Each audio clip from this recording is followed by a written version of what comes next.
Hello, everyone, and no need to adjust your settings. This is indeed a Monday, and we are dropping a new episode of Creator in Conversation. This is a bonus episode. Typically, new episodes hit your stream every Tuesday, but today is a very special episode because we are speaking with Elliot S. Maggin. So, for those of you who are big Superman fans, you will of course be familiar with the work of Elliot S. Maggin through his run on the comics stories of Superman from the 70s and 80s. Often he'd be teamed up with Carrie Bates as well. But in addition to that, back in the 1970s, Elliot had the idea that Warner Brothers and DC, I think it was actually DC before Warner Brothers even owned DC, but there was the consideration that DC should make a Superman movie. This is before Christopher Reeve film was even a thought in production. Ultimately, DC decided to go with Mario Puzo to adapt the screenplay for Superman, and the original idea or treatment that Elliot had conceived of for a Superman film became a best-selling novel called The Last Son of Krypton. Now, where things get interesting is that when the 1978 Richard Donner Christopher Reeve film was released, there were certain legal barriers which prevented a novelization of the film being released. Back in the 70s, there wasn't really VHS or home release DVD, and definitely not streaming. So the only way you could see a film was to go to the cinema and hope it was re-released. Otherwise, people relied on comic book adaptations or novelizations of films to relive their favorite moments of these films. As a result, Elliot's original treatment became the novel Last Son of Krypton, and it was packaged with images from the Christopher Reeve film from 1978. But it is nothing to do with the 1978 Christopher Reeve film. It's a whole original idea, and in our conversation, Elliot even elaborates upon how the Salkins, who were the producers on Superman the movie, attempted and considered to sue him, thinking he had taken material from the screenplay. But he was able to present the evidence that he had produced his work dated before that film even went into production. Of course, Superman 2 hit screens as well in 1981, and Elliot's follow-up novel to Last Son of Krypton was also released, called Miracle Monday. Premise of Miracle Monday, in a nutshell, Superman versus the devil. So if that has your interest, you'll be glad to know that both Superman Last Son of Krypton and Miracle Monday have been re-released by Elliot through his publishing label Caveat Corner Books. So if you go on Amazon, you'll be able to grab a copy of these books, and all proceeds will go straight to the author, to Elliot himself. Now, with regards to today's conversation, first of all, Miracle Monday is set on the 3rd Monday of May, so if I've done my maths right, we're actually dropping this episode on Miracle Monday 2025, and Elliot has also released another novel called Lex Corp. So Lex Corp was the organisation he established for Lex Luthor, and this is something which has appeared in numerous Superman material, both film, games, animation, and of course comic. Elliot has produced this new novel. The character of Superman does not appear in Lex Corp, so that's important. He's not even mentioned by name within Lex Corp. So Lex Corp is a wholly new novel by Elliot S. Maggin, and if you are a fan of Last Son of Krypton and Miracle Monday, you need to seek out this novel. It's really enjoyable, and if you're a Superman fan or just a fan of good literature, you're going to enjoy this novel. In addition to all of this, we also discuss with Elliot his other works in prose, such as Not My Closet, An Enemy's Gift, and we also talk about his work in other mediums, such as an episode of Cape and Cowl Conspiracy for Batman the Animated Series, and a non-produced script he wrote for Lois and Clark, The New Adventures of Superman back in the 90s. So this is really one for Superman fans, but personally, Elliot is one of my favourite artists, if not my favourite artist, so this is a great opportunity for me to sit down and have a great conversation with him. So I hope you too enjoy listening to today's episode with Elliot S. Maggin. Thank you so much for joining us today. We're being joined on today's edition of Creator in Conversation by the living legend Elliot S. Maggin. I was just saying before we began the recording, I have the utmost appreciation for your body of work, all of your novels that you've written. So I suppose, just to begin, I know when you do like shows and podcasts like this, everyone must jump straight onto, Superman, Green Arrow. But I wanted to pick up on Not My Closet, which I totally enjoyed when I was reading. Like I was curious. I think I heard you on a mutual friend John Suttress's podcast. I might have seen you mention that you could have like an autobiography in the near future. I might be working on some biographical material. But I was wondering, with Not My Closet, there were some characters within the story that I was like, particularly when you were speaking or writing towards like the comic scene in the 70s and the 80s, I felt that were the actual colleagues of yours you had in mind when you were writing the story, were these like perhaps loosely based on true events? Yeah, I mean, it's a romantic web. It's about half true. I can't tell you which half because, Exactly. I guess that's against the rules, but yeah, it's about half true. And the people I refer to, yeah, there are analogies. There are a lot of analogies. And what drove you to write that piece of work then, considering that a lot of your prior novels would have been in the vein of, fiction and sometimes adapting? You really developed the licensed IP novelization format going back with Last Son of Krypton. But Not My Closet was such it was kind of somewhat in that vein, particularly with Golden. Sorry? Yeah. It was a departure. It was, it's the only book I've written that didn't involve people flying and, lifting things with their own power. But, yeah, I mean, it was pretty much therapy. No, it was good. Which is, I guess, what novels are. But, yeah, it was longer term and cheaper than a shrink. So I wrote it. Yeah. No, it's a powerful piece. I totally enjoyed it.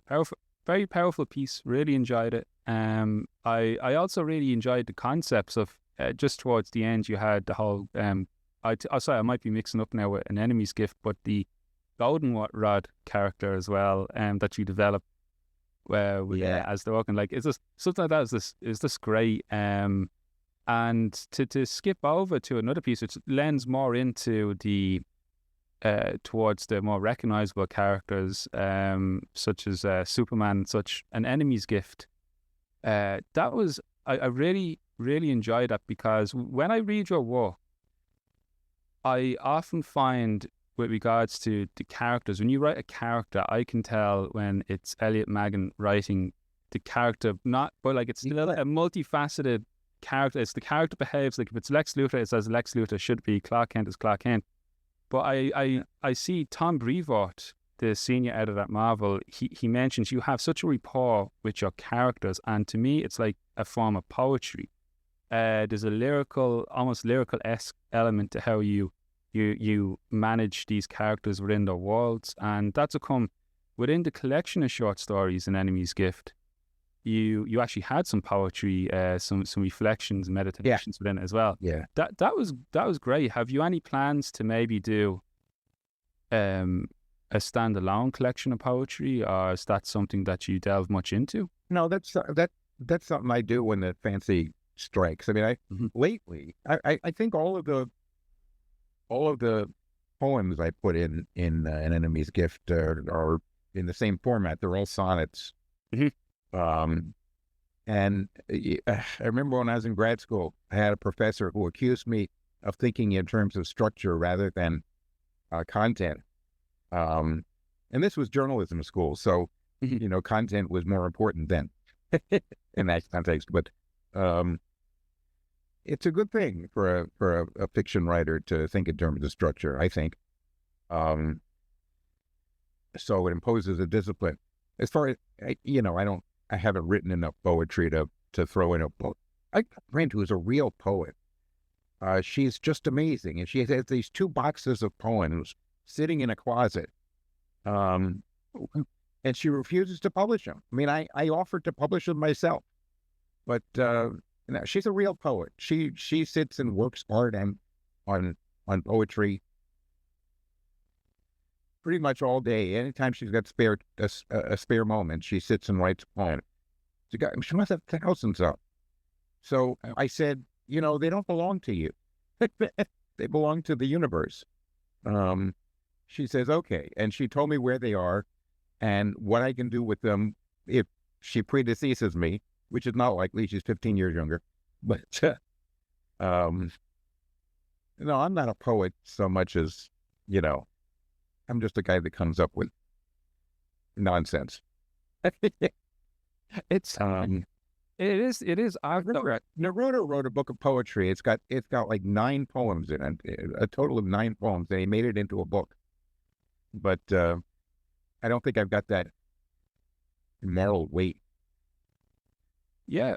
Stuff like even going back to Last Son of Krypton, even with the Sonnabend, does and Toby, that there's poetry and element of rhyming into it as well. So maybe that's what has it embedded in my mind when I associate it. But it's great. And did you study much in the way of the classics like Greek mythology or such when you were in school yourself? Because I just find, particularly when you're portraying, the story, often when people think of Superman, the triangle they think of is the one of romance between Clark Kent, Superman, Lois Lane. But you really delved into the other triangle as well, which was the friendship, the lost friendship between Clark Kent, Superboy, Lex Luthor, and there's something so very touching about that as well. But I find it's so evocative, particularly further in your comic book work as well, around the Superman legend. It kind of, were you keeping in mind anything of the classics when you wrote this, or is this purely, this is what makes the good story and it just drove the characters in the direction you needed to go? Well, it's kind of both of those. I mean, the reason classical mythology is repetitive in cultures that really didn't have any context is because humans are programmed to receive information in a certain way, in a certain structure again, but in recurring themes.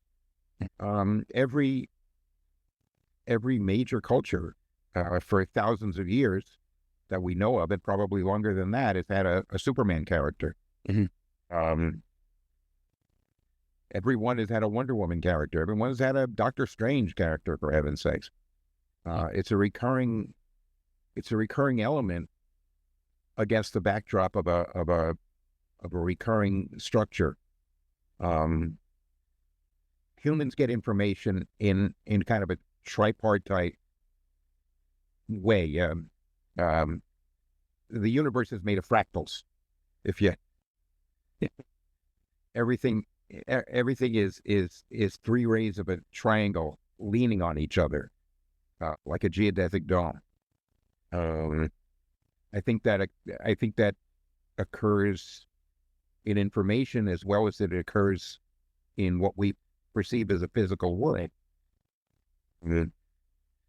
So every interaction, intellectual interaction, is composed of a decision, a conflict, and a resolution.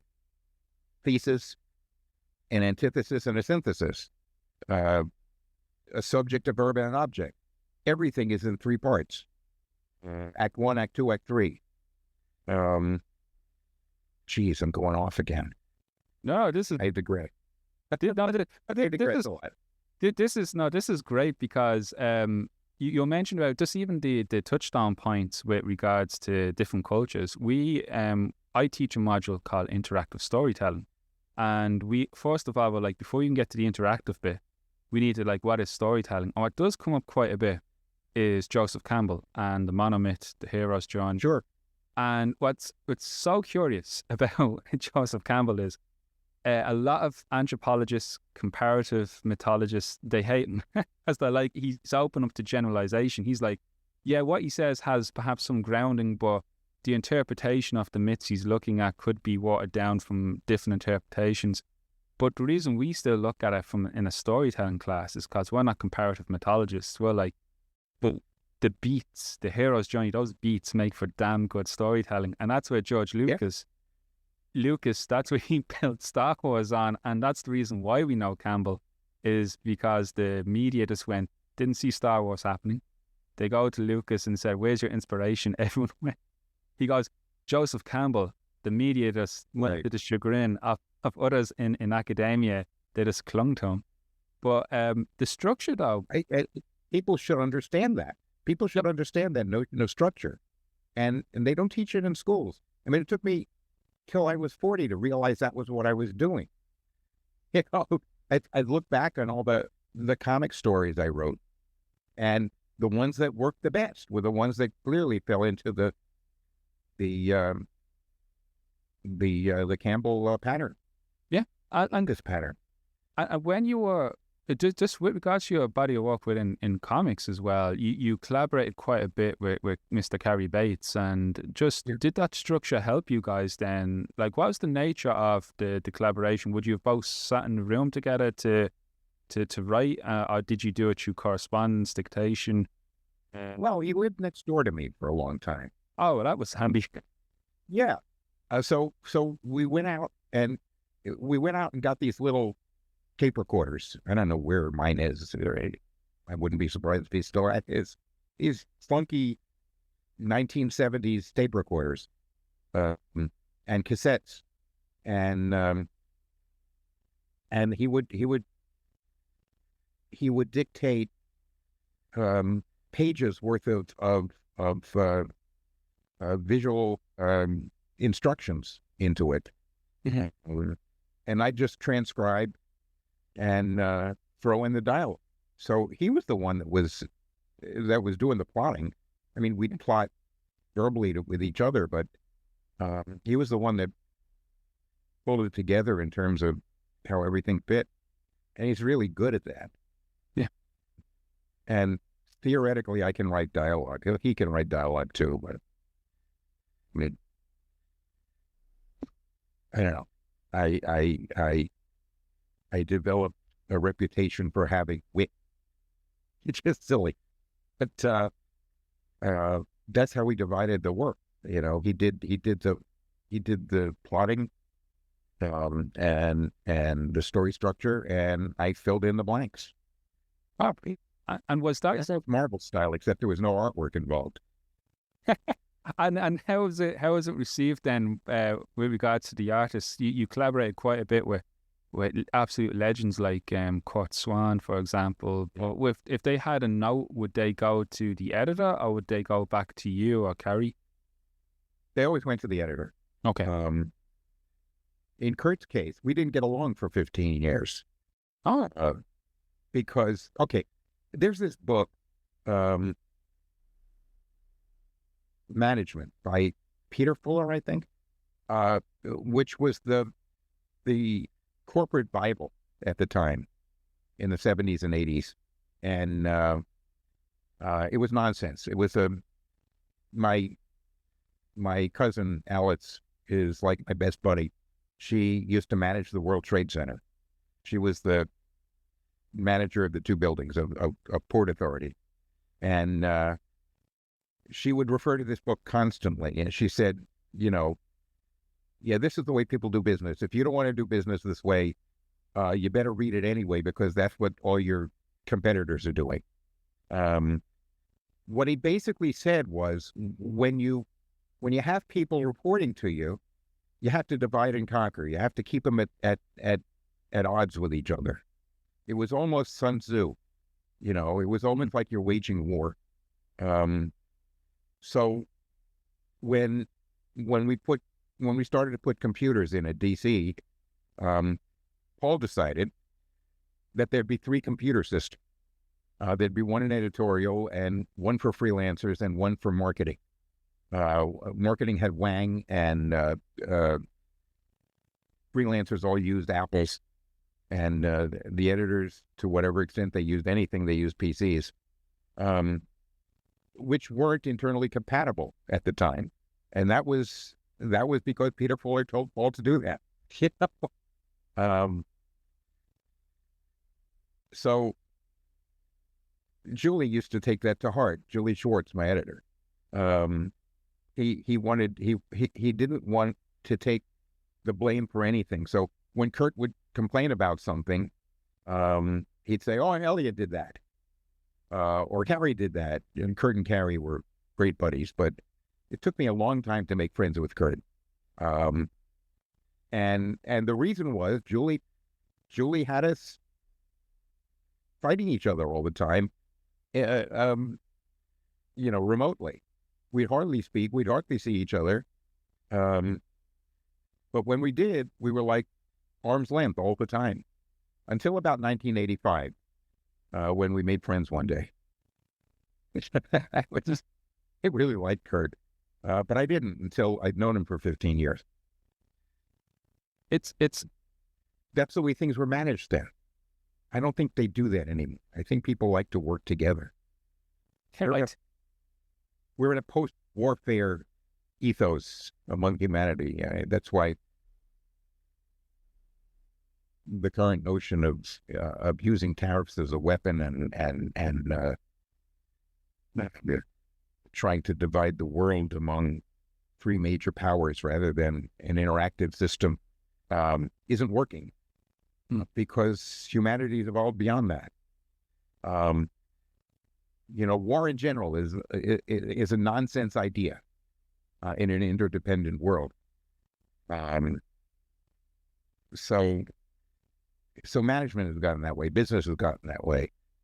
Certainly editorial businesses, creative businesses. Is that making any sense? No, it does, absolutely. And no, I'm digressing again. But it is actually very interesting, the points you bring up, because the way Julius would have played you and Kurt off against each other, much more difficult, if impossible, today with social media and such. People are so much more connected now. It would have been an instant DM. You guys would have cut you, Judy, quicker than anything. But your application on a global scale, that now is brilliant insight, because obviously we, the citizens of the world, haven't the same. We're not privileged to the same information as the world powers and how they make their decisions. So we are cut out that loop. And then if they decide to play us off through the tariff system, of course, that makes plenty of sense. Three powers using the tariff system. That's a really articulate way of putting the current crisis that we all seem to be trying to grapple with at the moment. And that's what good art does, and writers, is they write from the times, from the world that we're in. And yes, I suppose another piece of collaboration in your prose work that stood out to me was the Generation X novel that you did with Scott Lobdell. That was interesting to read as well, because I think it was just at that sweet spot where online shopping, the internet was kind of just emerging, not as prevalent as it was today. How was the collaboration? Yeah, how was the collaboration with Scott? Was that similar to how you would have worked with Carrie, or was it a different mix-up in how you used it? No, it was different. I mean, most of our collaboration was on the phone. And what he was mostly concerned with was that I was consistent with his notion of Generation X, of the characters he created, and the interaction there. I created a couple of characters that were new. That were in that story, and when we put the comic book adaptation together, it was long after we had done the book. I mean, what he insisted on was that I get rid of everything that he hadn't created. Which is fine. It worked out. It worked out perfectly well. Yeah. But he was a lot of fun to hang out with. He was more fun to hang out with than he was to work with, I think. Do you guys keep in touch still? I'm sorry? I was going to say, do you guys still keep in touch? Do you pass at conventions? No? Haven't spoken to him in years. Okay. Maybe my closest friend in comics during that time was Al Milgren. Okay.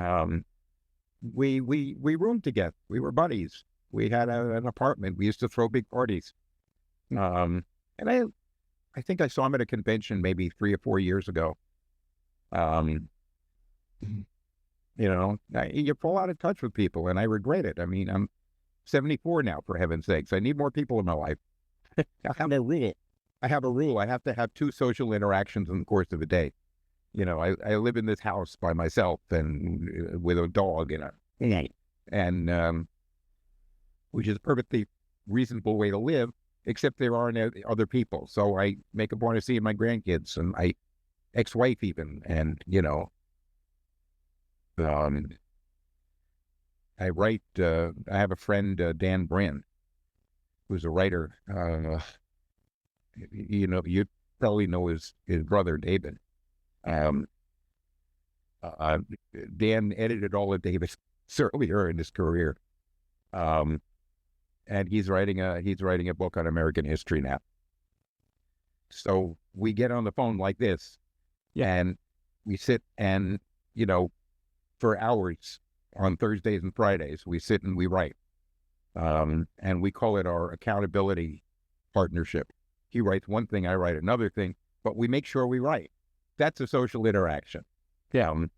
Because for most of my life, I just sat in a room and made stuff up. No, I still sit in a room and make stuff up. But now I got Dan looking over my shoulder saying, "Oh, I see you're writing now. Oh, that's good." So I write compulsively. And it's so important as well, particularly everything what happened with COVID. It's so easy for folks just to become more withdrawn. Like I'm a teacher myself, so I've seen we teach animation, games, and brand and marketing. So I kind of teach mainly it comes down to storytelling, which is storytelling helps us to teach the animation, games, helps teach the business students because it's brand and marketing. So I always take a narrative approach in everything that I do. It's like, what is the story you're trying to tell through what channel? Know your audience, know your market, but more importantly, how do you convey what it is you want to convey? And particularly with animation and comics, we focus on how can we show, not tell. So the visuals break down your ideas into how we communicate that. A little bit of semiotics thrown in there sometimes. But it's amazing, the students, before COVID, everyone was like, the idea of a Zoom call online be something that's completely alien to us. But literally, the day our country went into lockdown, we all figured out how to work Zoom. We all went online. There was a period where people adapted, but then afterwards, you could see it in the students when they came back to campus. Really, the social interaction had changed. They had become that much more withdrawn. It's as everyone had to relearn, self included, how to be around people, how to interact. Or you had a generation growing up without contact for a couple of years. Yep, exactly, and this is it. It's like the worst bit of the sci-fi futures we predicted came true, But thankfully, we seem to have pivoted now that we've a firmer grasp on technology. So the fact that we're having this conversation right now is showing like some of the benefits that we're able to draw from the adaptation to that software and technology. Like it's much more accessible. Yeah. Grandparents seeing their grandchildren around the globe more instantaneous. That side of things is being a positive attribute to see. And yeah, we had a during the pandemic, we had a group of 9 family members. We would just get on Zoom once a week on Thursdays, for heaven's sakes. It kickstarted that whole forced interaction thing that PCs made possible. It was cool. I mean, Zoom wouldn't be Zoom if we hadn't gone through that, I suspect. Yeah, absolutely. I think Skype, remember Skype? That was a thing that's disappeared now. Yeah. Oh, goodness. And I suppose with regards, so a lot of what we've spoken about so far has been your work in prose within comics. But you've also written for other mediums. In particular, I'm taking off the moment is animation. You wrote one of my favorite Batman the Animated Series episodes, the Hell Conspiracy. That was I didn't realize that was a comic adaptation. That was a comic adaptation going in. But it was so good. It worked so well for the medium because particularly the twist and reveal at the end of the story, the animators had a lot of fun. How is that working on? Did you have any interaction with the producers on the show, or was it just more script was sent in? Oh, yeah. Oh, yeah. Marty Pasco and I essentially collaborated on how to adapt this story to the new medium. And I hadn't written any animation until I did that Batman story. When it was adapted from my first Batman story for the comics. Yeah. And what I decided about Batman was that every Batman story has to be very carefully plotted, more so than other characters in comics. So whenever I wrote a Batman story, I got together with Carrie in the middle of the night, Carrie Bates. Drank coffee until 2 a.m, just working out the plot. And I did that with Cape and Carol. Yeah, I worked closely with Marty Pasco on turning that into something different. I think it was the only Batman story, at least in that first season, that didn't have a villain of the week. Sure. It was a guy I made up. Wormwood was the character, and I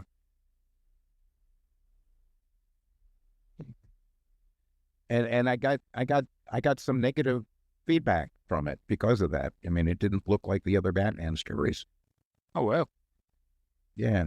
It actually holds up among some of the best episodes because it's so self-contained, and you also have, I believe, I could be misremembered, but I think John Rhys Davies, who's better known now as Gimli from Lord of the Rings or Salah from Indiana Jones. He also faced the Krypton ambassador within the episode as well. Yeah. So even that is noteworthy onto it, the casting of it. But yeah, it's what you mentioned there, that negative feedback. That's something I think that comics and TV, but more so comics in general, suffer with, is they want everything to be, it must tie in with this, it must promote this product or tie, it must be this. And then, the sacrifice in a good story, they're diluting the effect of the story. But that episode, like the fact it stays with me now, it's because of the way it was, the self-contained nature that makes it stand out as well, But I suppose that's a time. No, it's truly, I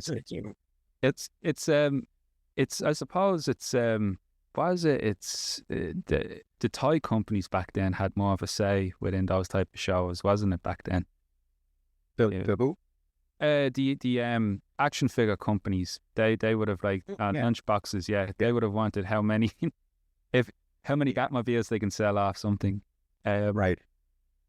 And you've still buy written. So go ahead. And did the kids still buy lunchboxes? I don't know. I remember I've had a new lunchbox every year with a new character, but I don't know if they still do that. I think they do. I have a nephew who's 6, and he has his lunchbox and his backpack and everything. I think it's more accessories added onto them. And you've also written. So what's curious is so with regards to Superman, you've known for writing for comics and for prose novels. But you originally had the idea for a Superman movie. Before even the Christopher Reeve and Richard Donner in '78 came out, and you also wrote a treatment for Lois and Clark. So you have written a live action script as well, for Lois and Clark, which unfortunately wasn't adapted. But again, that was circulated by some of the Superman fan sites. Jeez, I love that script. It's sitting in an old computer. I think I have 5 computers in the bookshelf over there that are full of spec scripts. Oh man! I wrote a story for Lois and Clark that I really liked. Yeah, Ghost of Superman Future, wasn't it? No, it was. Jeez, it was the one. The story was that Superman endorsed a candidate for mayor in Metropolis who got elected. Yep. But there was this character, this woman who started buying up billboards around Metropolis that said, Superman for mayor. And, remember when our heroes used to be in charge of our lives, whatever? Yep.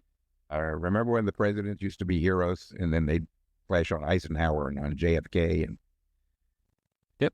so she put together this really effective campaign to elect Superman mayor of Metropolis in a write-in, which he just wasn't interested in at all.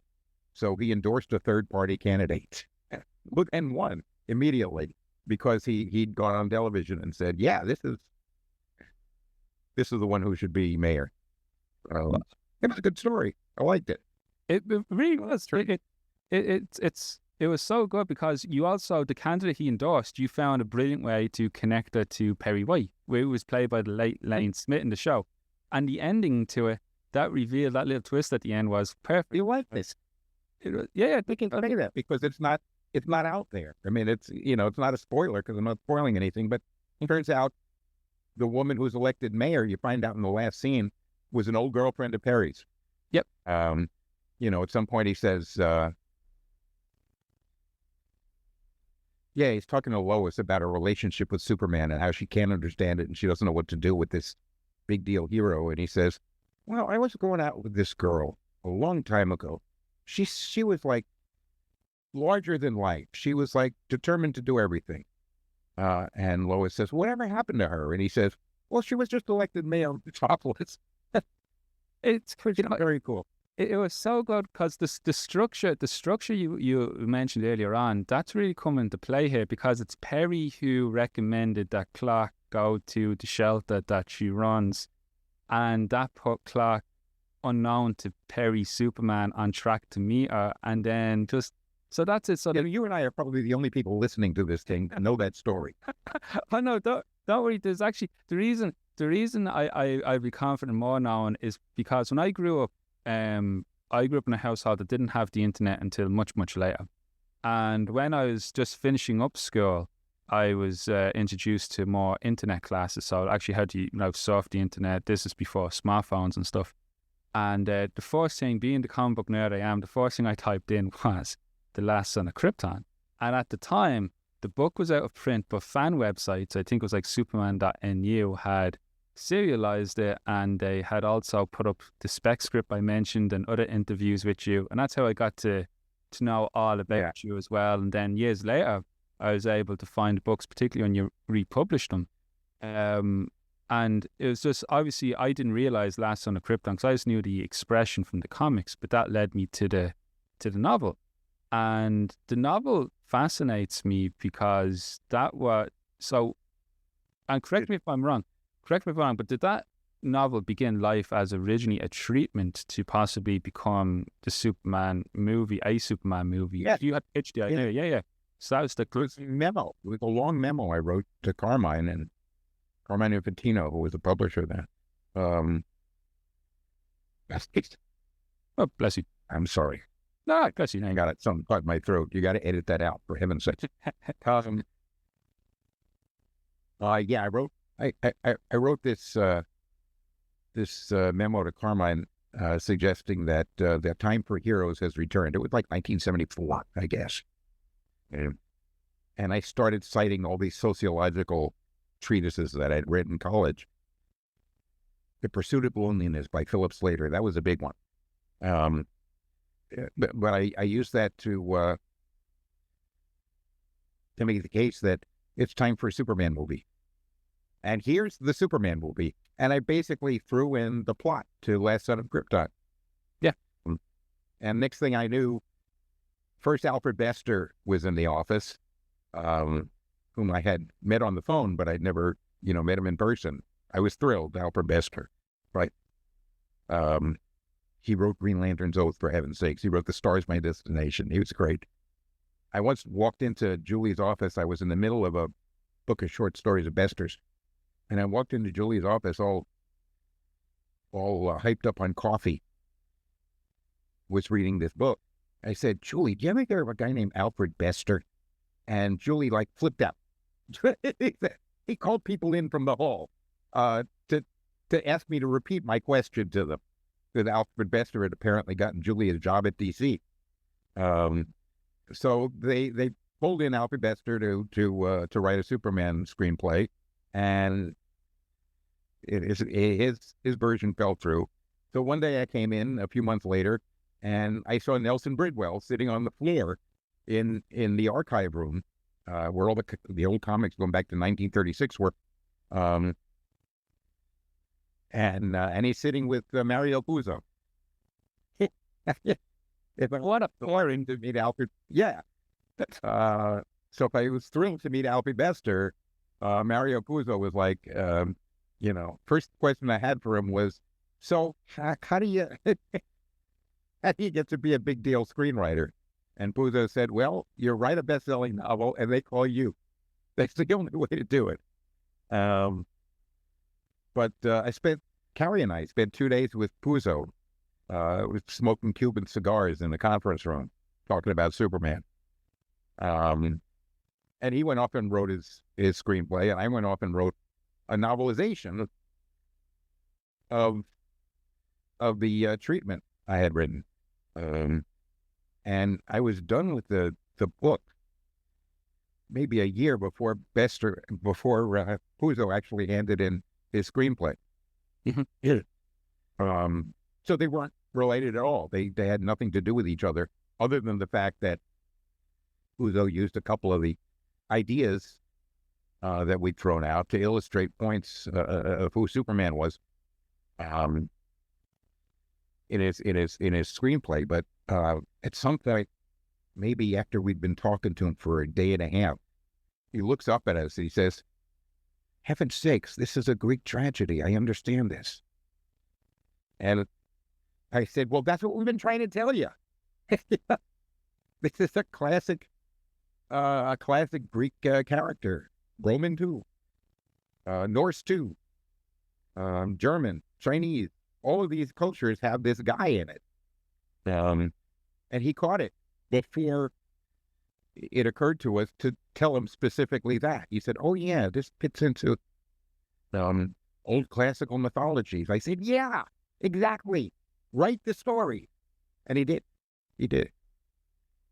No, So he understood. He got it. It always tickles me when I realize the guy behind The Godfather, worked on like this great piece, like the all-American film, really, and then also directed by the guy who gave us The Omen as well. It never has the definition of range, but what's also stunning is the influence. As you mentioned, he was in the archive where Bridwell, they were looking at stories and tales, they were reading the comics you and Carrie had worked on, so your DNA, your influence on what would have steered them towards the film is there. There's even times when Christopher Reeve, he took his research into the role very seriously, that he also went to DC, to the archive realm. Yeah, he did. Did you get a chance to meet him and one of his Never met him. Never met him. Carrie met him. I wasn't around any of the days he showed up. He just kind of turned up. Yeah. And he understood mythological norms too. Mm-hmm. He was a very well-educated guy in a classical sense. Yeah. When he told his dad he got the role of Superman, his dad thought he was thrilled because he thought he was doing George Bernard Shaw. Yeah. He had explained, no, not that one, this one. Yeah. But yeah, the legacy onto it is within your work, because Last Son of Krypton, huge success commercially. Mr. Puzo kind of was almost the story behind it was thinking perhaps it was too. He seemed to be of the opinion that you weren't adapting the original treatment that you had produced, but were influenced by his script. But the paperwork proved the dates proved them incorrect on that one. Yeah, I predated him by at least a year. So I got this phone. I was living in New Hampshire, and I got this phone call from Saul Harrison, who was the new president of DC at the time. And he said, and what was his name? The producer of the Superman movies. Elliot Salkind? Salkind, not Ilya. Alexander. Oh, Alexander. Okay. He calls up and says, "Alexander Salkind wants to sue your ass." And I said, "Why?" He says, "Because he thinks you stole ideas from the book, from the movies." So I told him what drawers to look in and what files to look in, and to show that I handed in the book before anybody saw the first notion of the movie. And Saul called back the next day and says, Salkin says, just kidding. So that never happened. Would have been amusing. Yeah. It would have been an interesting lawsuit. You could have called up my agent. I called up my agent and I asked her, should I sue Salkin? She says, not if you want to write a Superman movie. So I didn't. It was bad advice. Uzo had said, you don't get paid unless you sue for it. There you go. He says, you got to go to court to get your paycheck. So she gave me bad advice. Don't sue Salkin. I should have sued Salkin. Well, maybe not. He seems to be like a nice guy. But you had the moral victory. Yeah, that was fun. Huh? You had the moral. You had the moral victory in being right. Yeah, I always have the high ground, and nothing to show for it. What the heck? And then Last Son brought the sequel, Miracle Monday, which it is held in such high regard. Again, it was timed with the release of Superman 2. Again, nothing to do with the film.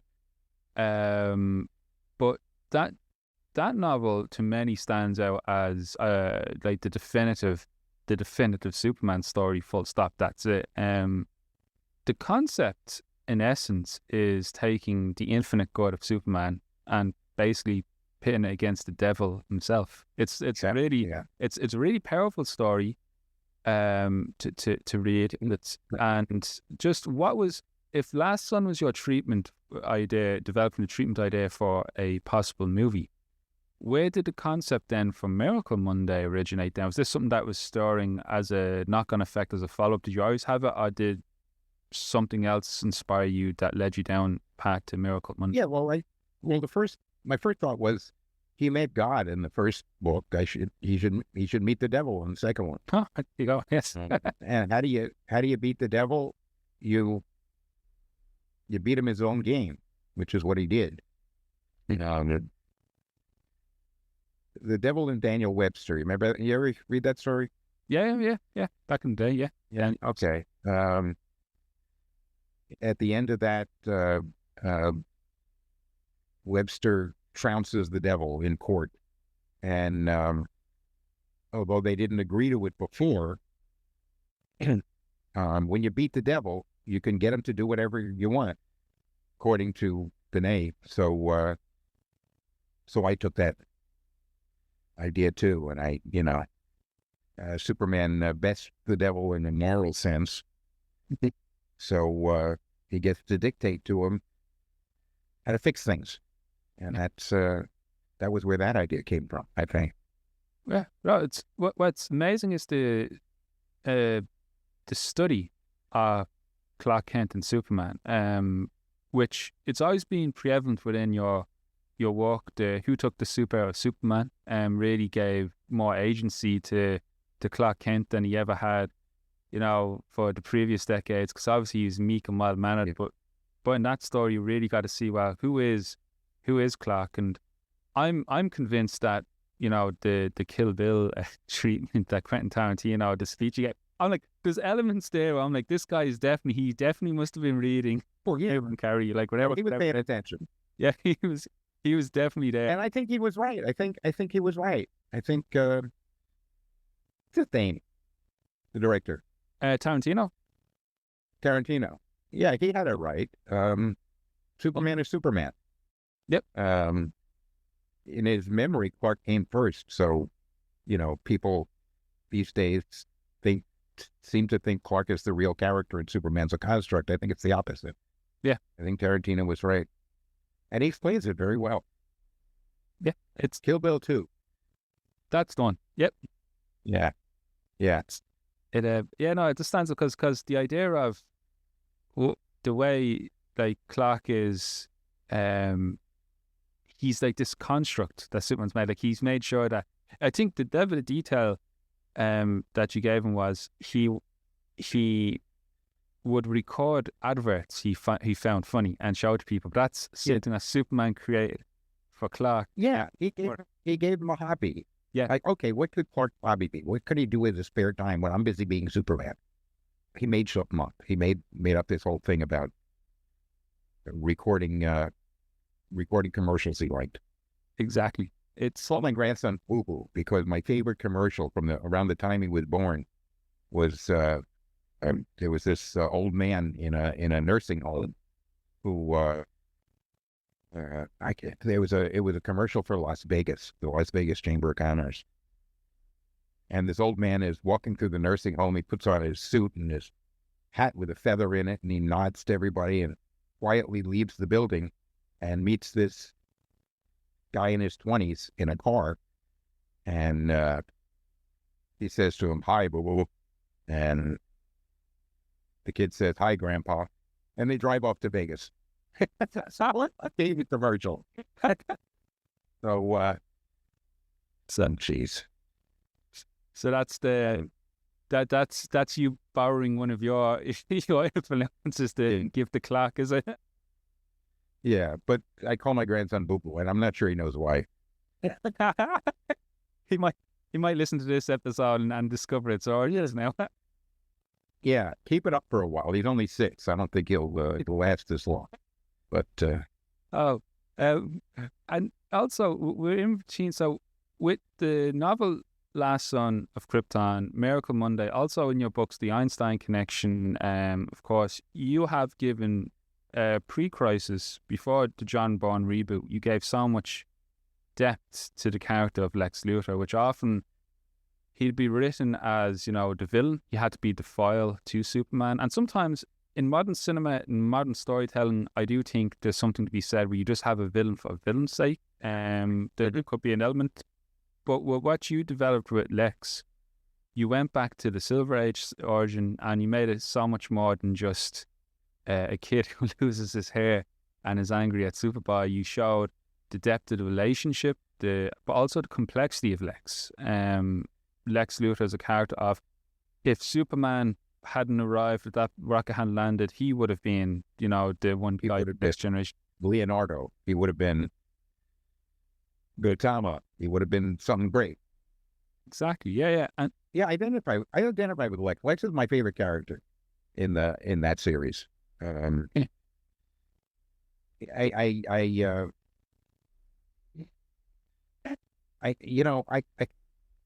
People ask me what I would have done with Superman if I'd stayed with it. And I would have spent a lot of time recreating Lex, which is what John and Mark did in their reboot. But they used Lex Corp, which is something I made up. Yep. And the idea was, as time went on, he was going to become this captain of industry. He was going to evolve from having been a supervillain. And they just bumped that right in. And that's what he did with Lex Corp, with the novel Lex Corp. Yes, they came out this year, last year. Yeah, I got just Christmas. I like to treat myself to a novel every Christmas break. I like to sit down, just lose myself in a novel for switch the phone off, and it was great. First of all, I was delighted that characters that you had created from like Miracle Monday and Last Son, like BJ, reappear, and we get to learn more about their backstory and characterization. That I was delighted with. I was also so excited when you announced this because I was curious, how would Last Son or Miracle Monday, how would that read if it was set in a modern context, a world of smartphones and your approach to that. And the idea is, the way you write Lex, he is a villain. He does do illegal stuff to an extent, but he's also more complicated. The opening to Lex Corp was far more touching and emotionally charged than I expected, where Lex is just about to give up. He just cannot find his place in this world. That was something that empathy with the character. As you were saying, you could tell this is a character you feel a great deal about, the connection with, because someone doesn't write that for, the mustache twirling villain to go up against, the hero of the story. And you mentioned as well, like, Superman doesn't appear in Lex Corp. He doesn't appear in the book. Nope, not at all. There's no Clark, Lois, or Superman. There's no recognizable cast. It's as I mentioned, BJ you had created is a character. Lex Corp you had also created, and Lex Corp, it's interesting because it has also been used. As you mentioned, like in the reboots, in comics, it's been used. It's also appeared in other media, like film, TV. Yes, yeah, it's showing up everywhere. Yeah, and I wish they put a credit on all the movies it showed up on. Yeah, we were speaking with Paul Kupperberg a few weeks back. We had a conversation with, and James Gunn has been very kind in giving credit, but Paul was very candid in explaining, but there's no monetary real connection to it, or as much as could be to what they generate. It is. Did I ask for money?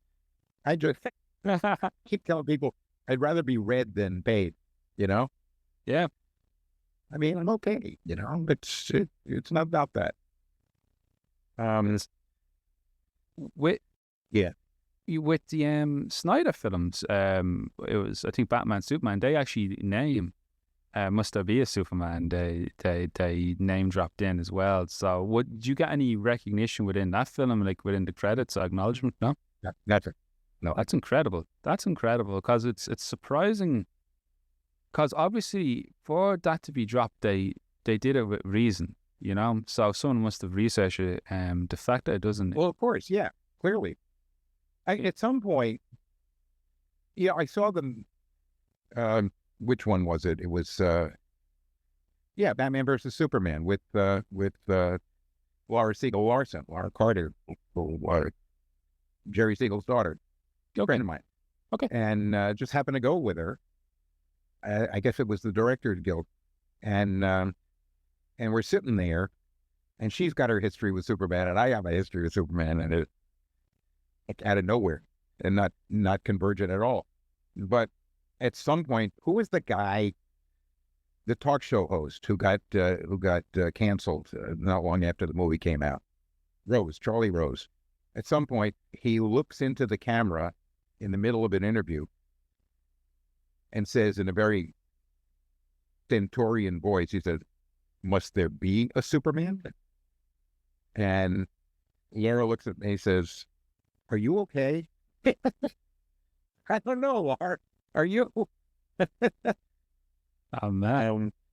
I don't know. What would you... So they keep coming up with stuff that's evocative of stuff I did, but I'm looking for my name at the end of the credits, but no, it doesn't show up.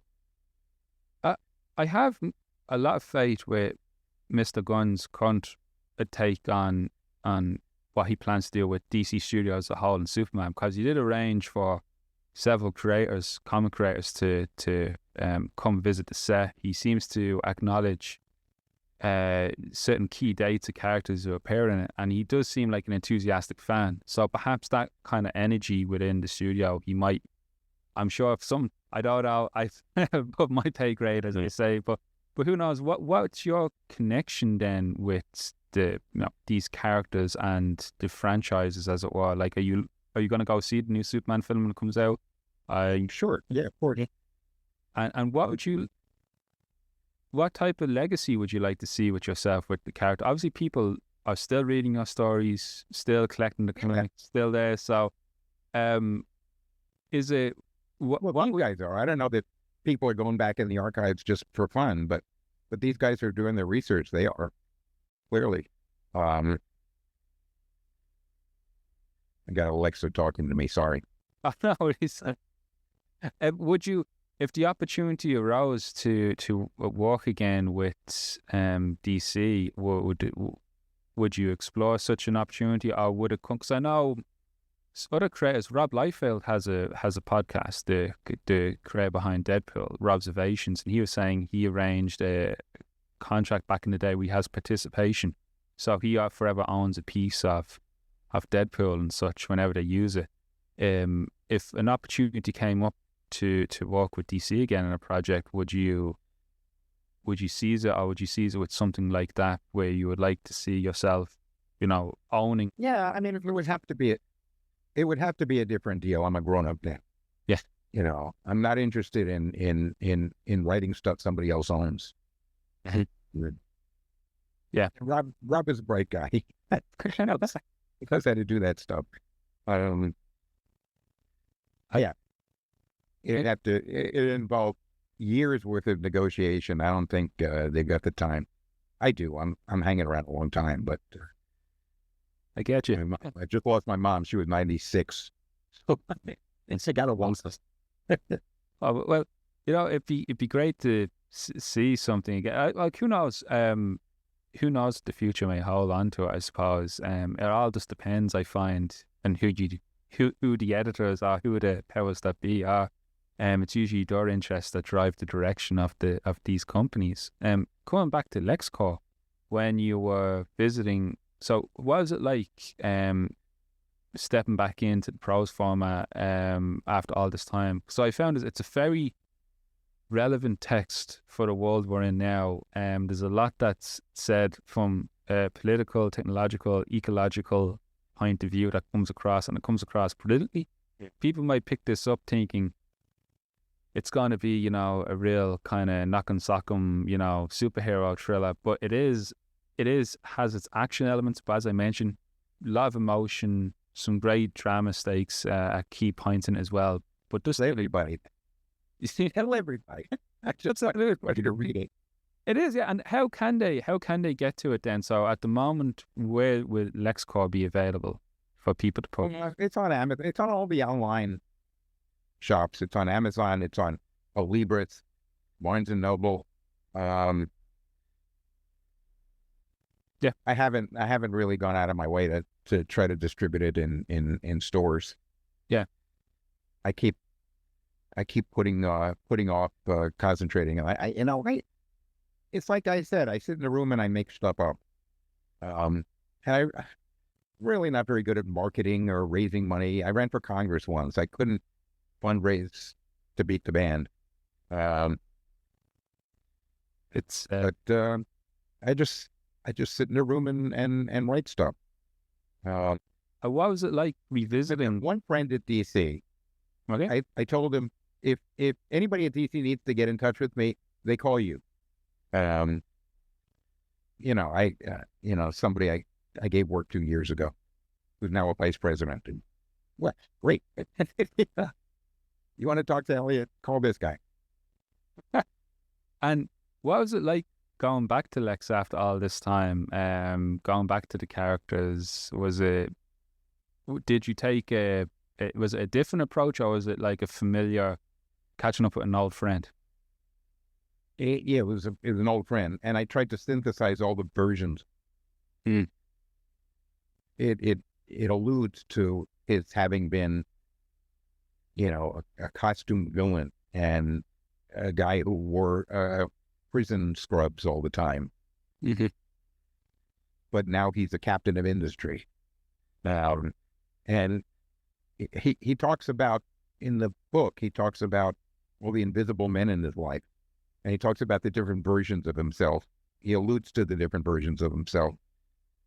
And he says the one of them, the version of Lex that was happiest was the guy in the prison scrubs, the guy in the gray prison outfit that used to break out of jail using bizarre devices and get put back in by Superman.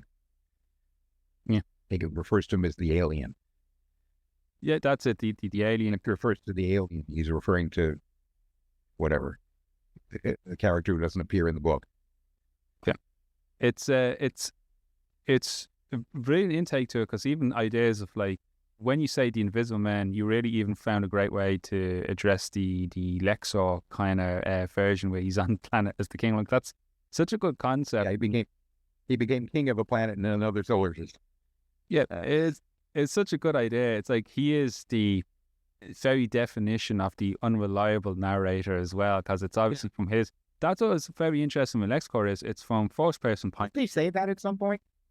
Doesn't he say I'm an unreliable narrator? I believe so. I know that was if it, I think definitely does, because I know he does say the one thing that Lex will do is he's unreliable. He will never, if he says he's going to do something, this is sort of a trait you gave him. If he says something to you, he's not lying. So he says, "Don't trust me." Don't trust him. Right. That was such a good idea. He's like, he's not so much a villain as somebody who's not bound by human norms. Yes, that's exactly. He doesn't need a constitution. He doesn't need laws. He has no use for them. Yeah, he's not so much a bad guy as a guy who's dissociated and above the rest of it, essentially. He's just that piece in the jigsaw that just does not fit. Like he's just from a different box altogether. And it's makes for a very compelling reading. And speaking of making things up, your podcast, your excellent podcast, where you adapted about Last Son and Miracle Monday, Elliot Makes Stuff Up. Do you have any plans to perhaps bring that back in the near future? Yeah. Brilliant, yeah. My sister keeps bothering me to do an audio version of Not My Closet. Okay, very good, yeah. But I really would like to do Lex Corp on that format. I just haven't that time. You know what it was like to get in touch with me. I mean, I get emails, I get phone calls, but I just don't get that to people. I understand. No, if that happens, it'd be great, because your approach to podcasting was really interesting. You released it in a serialized form, a chapter, but it wasn't just, well, here's a chapter. You also had some commentary. You had, perhaps talking about like where events leading up to when you were writing this chapter, or something might have just dawned on you. Yeah, it was really good. The only person I interviewed on there, the only person other than me who appeared on in that thing was my friend Tommy Duffy, who had been a character in an old Robin story 50 years ago. And he was a great friend. He was I just lost him a few months ago. Oh, I'm so sorry. Yeah, me too. But he was a guy I knew when I was 18, 19 years old. He was 12, 13 years old. He was I used to be part of a tutoring program when I was in college. And he was the kid I tutored for 4 years. And then he joined the Navy, and he built a business, and he sold the business and bought a farm. He had a great life. I'm just sorry it's over so soon. And people do that. People leave. It's weird. I don't like it. Don't like it even a little. I suppose though, in regards to your career, you're leaving behind a legacy which is unlike most of stuff. Yeah. You know what occurred to me? A few days ago, it occurred to me, I'm about the age that Will Eisner was when we started to treat him like he was going to die soon. And he lived for a long time after that. Don't worry. I'm talking far-flung future, decades. Yeah. Centuries. Yeah.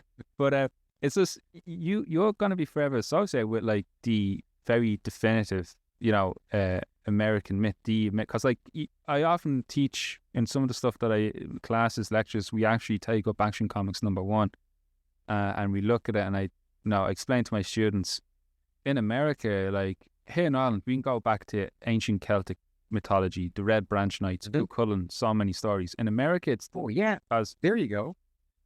Exactly, yeah. And then in America, you have the likes of, yes, there's Native Americans who have such rich history, but then everyone, white America, essentially, they're the plantators, they're the immigrants, they're the people from far off lands, so they build a culture. So by the 20th century, like, there wasn't really the American myth, but then the superhero, particularly Superman, seems to have been the answer to that. Like, America did what America does. They build it, they manufacture it, and they made Superman the myth, the story. And like, you have, what's it like for you? Do you ever like take a step back and go, wow, like this is like, this icon is here, now forever. It's probably going to be one of these eternal, it's probably this, centuries Hercules, but you're always going to have that contribution with it. Is that ever any thoughts or reflections on that when you're walking? Yeah, I think about it. Yep. I think about that all the time. I mean, I even thought about it when I was writing the thing. I'm sure Jerry Siegel, Joe Shuster didn't think of that. They were just making something up to make a living. They realized later on that they had become iconic somehow. But yeah, I think about the connection to classical mythology always, and it's like I said, humans receive information in one way. It's in the form of a story. Yep. No, absolutely. Absolutely. Well, I just want to thank you so much again for taking this time out. It's again been a great privilege to have this opportunity to speak and interview. I've now been a huge fan of your work, and I'm really delighted for the opportunity. Before we wrap up, do you have any upcoming projects, anything you want to promote, or anything at all that if people want to find out more? So you mentioned Lex Corp is available on Amazon, wherever you can get books online, and that's how I ordered mine as well. It seems to be they print it on demand, send it out. It's great, arrives here on your doorstep. Is there anything else you would invite people to? You have Caveat Corner Books is your imprint, is it? Yeah. That's where I wanted to print out my friend's poetry, but she didn't bite. I'll thank you. You know, I remember Isaac Asimov saying he had this big table in his basement, and he had 3 typewriters around the table. And when he got dry on one project, he'd go to another typewriter and continue on another project. So for a while, I was writing 4 books at a time, because you got room on your hard drive for more than 3. But my friend Ken said, Ken Penders, he said, you gotta finish that Luther book. So I did. I set aside everything else. Now I'm working on 2 more. I'm doing that autobiography, and I got a time travel trilogy. Oh, great! I'm really excited. But the time travel one sounds. Reason that stands out to me there is because in Lex Corp there's a touch of Lex, experiencing a time travel aspect when he goes up into space with the wormhole. Really, he goes in a wormhole. And we're 4-dimensional creatures living in an 11-dimensional universe. So clearly there's other stuff right here, wherever here is. So Lex goes in this wormhole, and dimensions keep shifting on. He's aware of 4 dimensions at a time, but he doesn't know what dimensions he's working in. So at some point he time travels, because time is a dimension. Just like length, width, and breadth. He has to do calculations to figure out how to get back to the time he wants to be in, which he almost does. I mean, he gets back 3 days early, so he has to camp out in a movie theater for a few days and eat hot dogs. I liked how he paid for rent as well. That was a nice touch. Yeah. But yeah, I tell you, the Lex Corp is a lot of fun. I thoroughly enjoyed it. It was, but those listening, if you read Last Son of Krypton, Miracle Monday, the Kingdom Come adaptation, An Enemy's Gift, all of these, Lex Corp is right up there. It's great piece. Show him again. Show because I don't have a copy here. They should get out. I have. That's it. It's excellent. And who did the cover again onto it? That was an AI drawing. Oh yeah. I did about a dozen versions, and it got more and more sophisticated, and I got eventually I got the illustration I wanted. When I wrote Last Son of Krypton, I don't think I talked to anybody who had read it for 8 years. I think the first person I hung out with who had anything to say about it was Mark Waid. And I knew people were reading it because it sold 450,000 copies, for heaven's sakes. But I think it was all to people I didn't know, kids mostly. And then they grew up and had lunch with me. What? This is 8 years after I read it. had this vision. I used to take the subway to work all the time, and invariably a bunch of girls would come in. Girls, I'm talking young women on their way to work. And they'd be lined up across from me reading the same book. The Thornbirds was a big one, a bunch of others. And I had these notions that I'd be sitting in the subway and have all these women sitting across from me reading my book. Never happened. Because I didn't write for them. I didn't write for 19-year-old secretaries with long legs. But it took a while for people to be able to talk to people who actually read the thing. So thank you.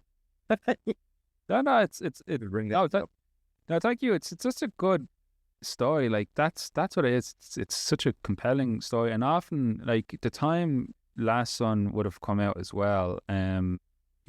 People, we look at an animation, something called the age ghetto, which is animation was considered just for kids, and same extension comic books. If you go to the East, to Japan, they never really had as much of a stigma, of course, because look what happened post-war. They just saw it as entertainment, escapism. Have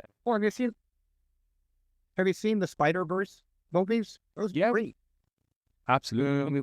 I'm waiting for the third one. I just started watching the second one for the fourth or fifth time yesterday.